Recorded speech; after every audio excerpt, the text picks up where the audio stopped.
5, 4, 3, 2, 1, 0, ignition, liftoff. You're listening to Relentless. This is the show for high performers who are driven and committed to being at their best. Nick Peterson and Jonathan Montgomery, co-founders of Relentless Dietetics, are your hosts.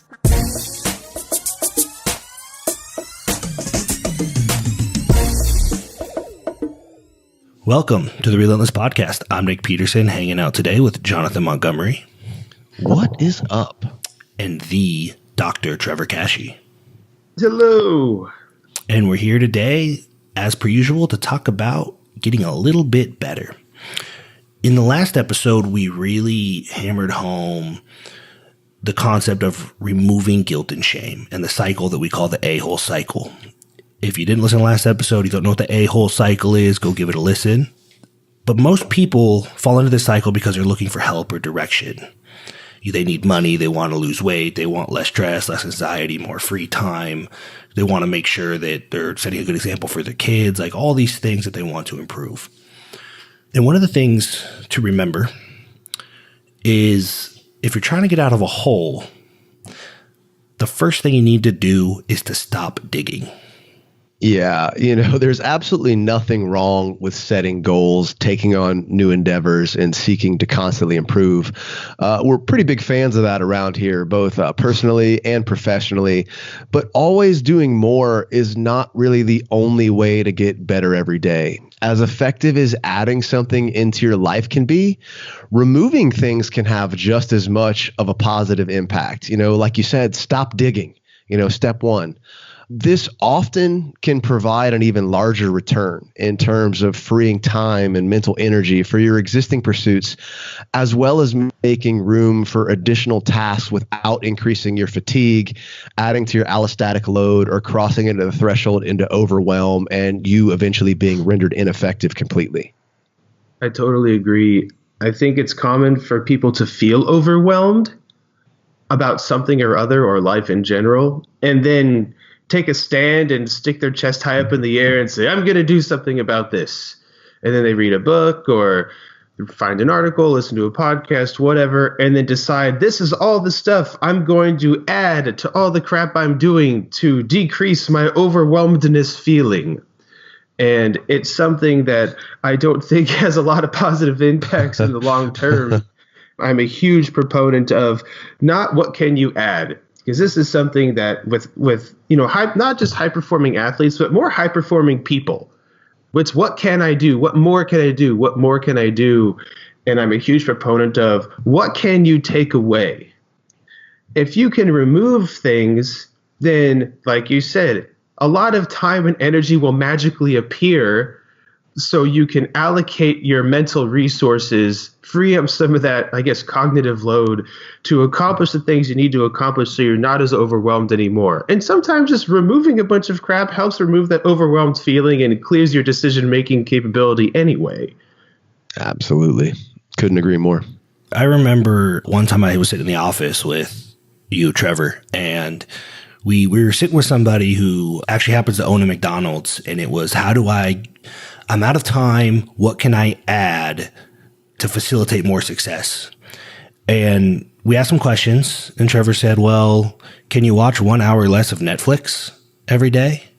And then boom, right? So instead of adding a whole bunch of crap, it was, can you just watch less TV? And that is exactly what the concept of let's not add stuff, let's take it away. Humans, we just have this bias towards positive action.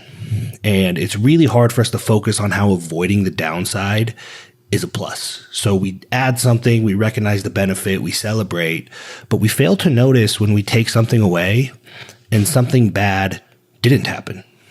Yeah, we'll see this happen in RD quite a bit. People mistake a lack of obvious forward progress for a lack of progress altogether.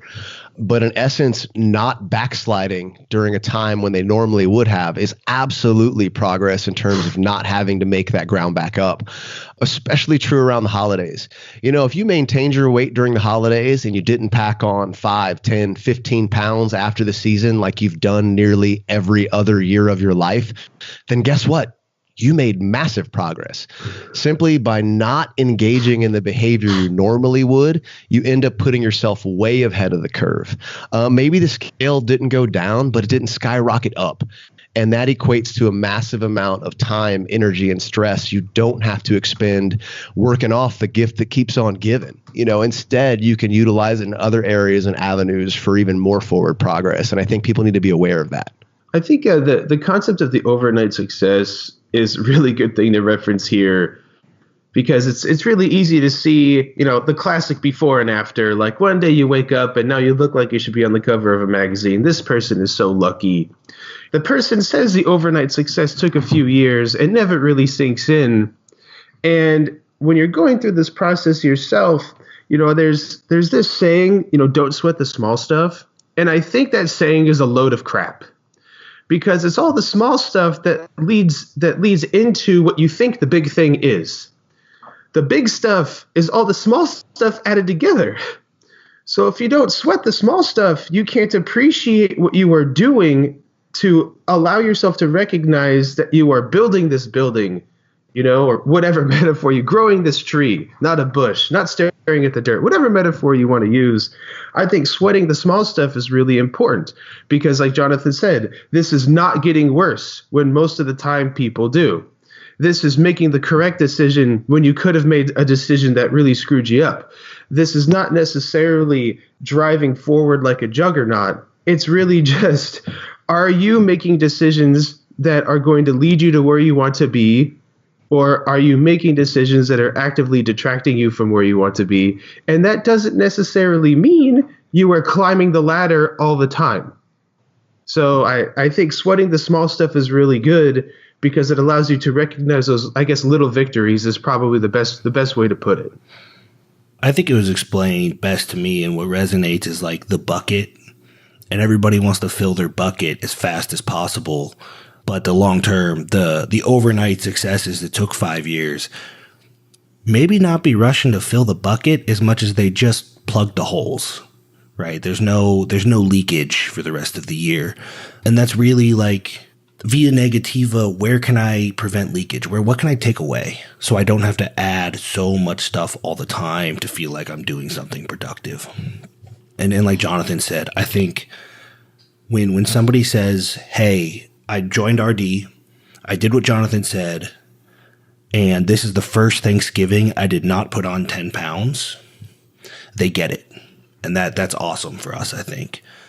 Yeah, so I think one of the things is did you not gain 10 pounds over Thanksgiving because you did a whole bunch of extra stuff? No, you didn't gain 10 pounds over Thanksgiving by not doing the stuff you did every other year that caused you to gain it. And I think that's one of the big things we like to look at is what can we do less of? And maybe in this context, it's less eating like an a-hole. Man. The a-hole cycle. That phrase gets me every time. To have a non-related subject or an unrelated subject, one of the common things I see with some of the people I work with outside of food in terms of maybe even like academic counseling is that some people want to go to medical school or they want to become a lawyer or whatever the case may be. And I consult with these people sometimes, and it's always, what more can I do? What more can I do? What more can I do? And I still point them towards, it's not what more can you do, it's what less can you do so you can focus your time and energy into doing the things that you do with higher quality. You said do. So yes, I did definitely say do. And what ends up happening is it all gets back to lifestyle eventually, is that there are huge diminishing returns on things like your attention span. I think we all understand that trying to accomplish 10 hours worth of work in 5 hours does not work. And trying to do 10 hours worth of work ends up taking 20 hours to do that 5 hours of work we should have done before. And for a lot of people, you need to sometimes do less of what you think is working so you can do things like get sleep so you can ensure that your productivity levels are high.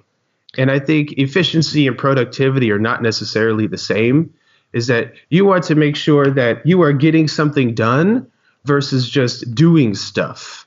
And a lot of times it's what, like Nick said, plugging the holes is a very good analogy. It's, are you setting things up in such a way that you are recovering from what you want to do, or are you recovering from the things you were doing so you can continue to do the stuff you want to do? I feel like that was kind of roundabout, but I hope that makes sense.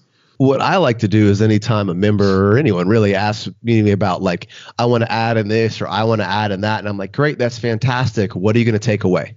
There's got to be a 1-for-1. Most people are already operating with a full bucket that's got leaks all over the place.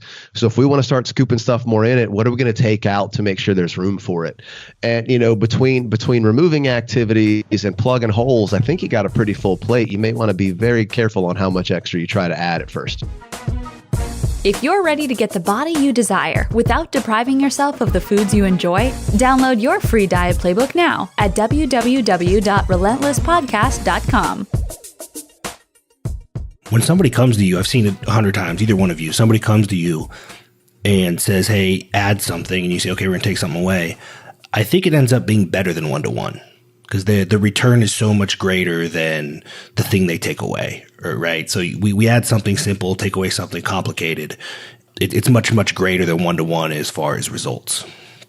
Yeah, for me, it's all about keeping the main thing the main thing.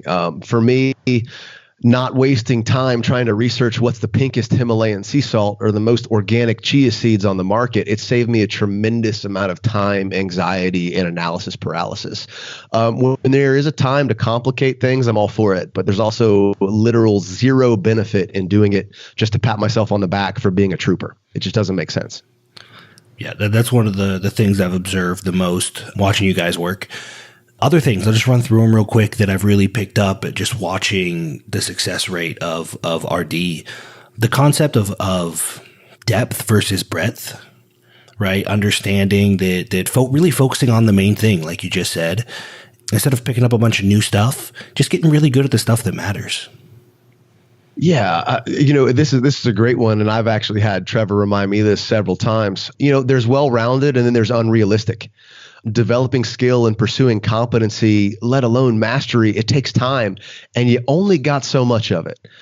By doing less, you're actually going to be able to accomplish so much more in the activities that you deem important enough to make the cut.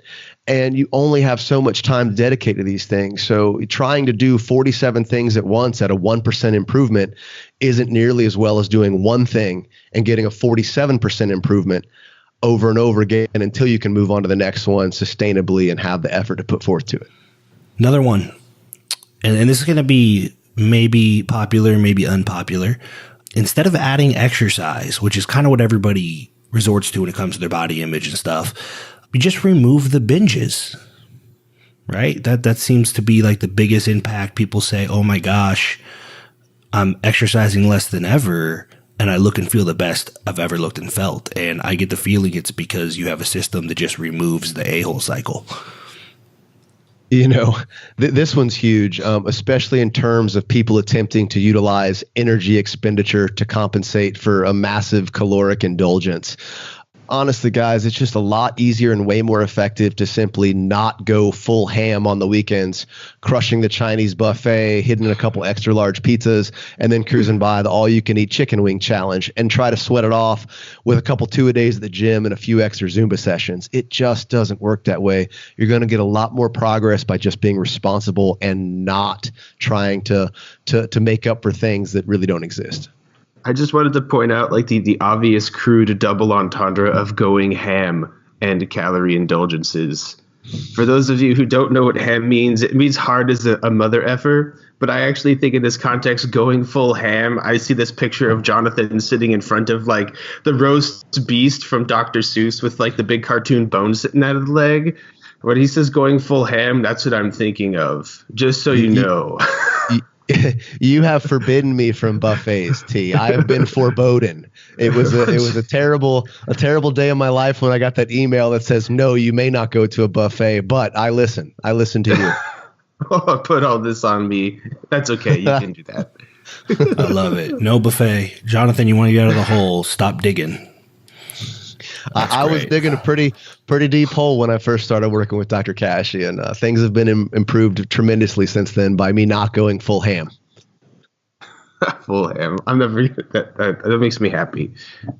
I can't get that image out of my head now. We can't finish. Yeah. We can't finish this podcast.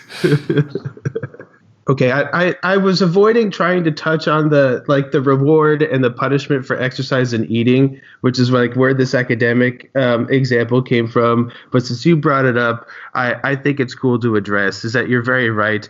A lot of people will kind of reward themselves for exercise and then punish themselves when they reward themselves at the same time. And then the amount of time a person spends exercising becomes kind of exorbitant. And then you do feel overwhelmed because you feel like you're exercising too much, doing all of this stuff, and you're not making any progress. And I like how you say, just remove the a-hole cycle. And the people go, yeah, that's obvious. Good luck.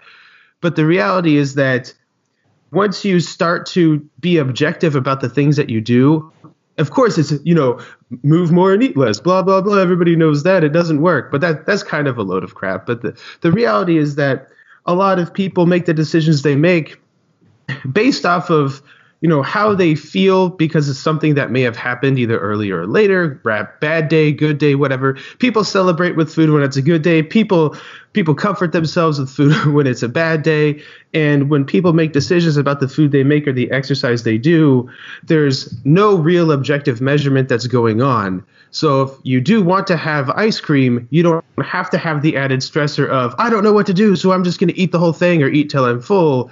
You know that if you do exercise and you want to have ice cream after you exercise, I like to do that too, you know exactly how much you need, and then you can move on with your life.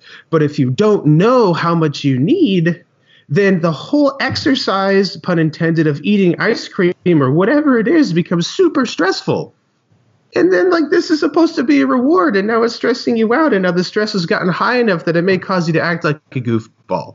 So sometimes it's just a matter of some accounting to try and keep things in check. Measurements. We're fans of measurements. Again, I think we hammer that really hard in episode 2 or 3. So go find that one if you haven't. Last one. We talked a little bit about getting rid of as much or more than you add. And if you do it right, it'll have a disproportionate benefit, I think. This is one that I like to try and adapt. From a minimalist perspective, more stuff tends to equal more stress. So, easy concept here. If you want to bring a new shirt or a new pair of shoes home, find 1 or 2 to give away or donate. And like we said before, you want to add more in your life. Great. What are you willing to give up to make sure it fits and you have the capacity to give it the attention it deserves? There's no point in adding something into your life if you're not going to be able to address it. You can't go out and get a dog if you're not going to give it attention. And I think if people start looking at things in their life like that, well, why would I add this activity, this course, this stressor, this workout, this program? Why would I do that if I'm not going to be able to give it my full attention? You start realizing that time is finite and you've only got so much to go around, and you start prioritizing a little bit better. And the last one, if you hit episode 6 about environment, you will get a little more in depth about this. So go back to episode 6, but it's super important. So we're going to talk about it again. Mastering the art of getting rid of people that do not support or serve your cause. I think it's a lot easier to move forward when you don't have a bunch of resistance pulling you back. Yeah, like you said, we could do an entire episode on this one, and I think we kind of did, but this one's huge, man. Environment is everything. You have to protect it. It doesn't necessarily come down as much to if you're not with me or against me in every facet of your life, but if a friend, colleague, coworker, family member, what have you, is a negative influence or detracting you from achieving your goals, then eliminating or at the least greatly reducing the amount of time you spend with that person, we just can't stress it enough. So many positives that are going to come from simply removing sources of negativity from your life and your environment without anything else additional needing to occur. It's just extremely powerful stuff. Probably 99% of people, if not 100, that we've come in contact with, the biggest, the best, and highest leverage activity is not adding, but subtracting. So addition by subtraction, essentially. Yep, you're right. And most of the time, it's just, honestly, toxic relationships. Yeah. And I mean, not even interpersonal, toxic relationships with so many things. I mean, that's a great point, Trevor. Yep. Exactly correct. So take the time to identify the things that need to be removed. Stop digging the hole, plug the gaps, and learn to appreciate when bad things do not happen. Maximize and take full advantage of addition by subtraction, which we call via negativa. We'll say it all the time. Make some progress and make some room, clear up some mental bandwidth for addition by addition. We'll talk about how we do that in the next episode.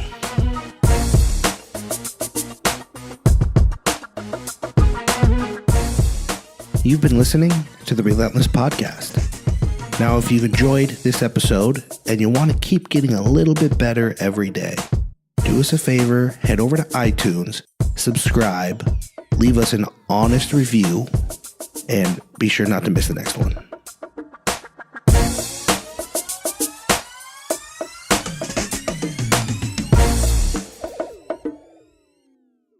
This is the podcastfactory.com.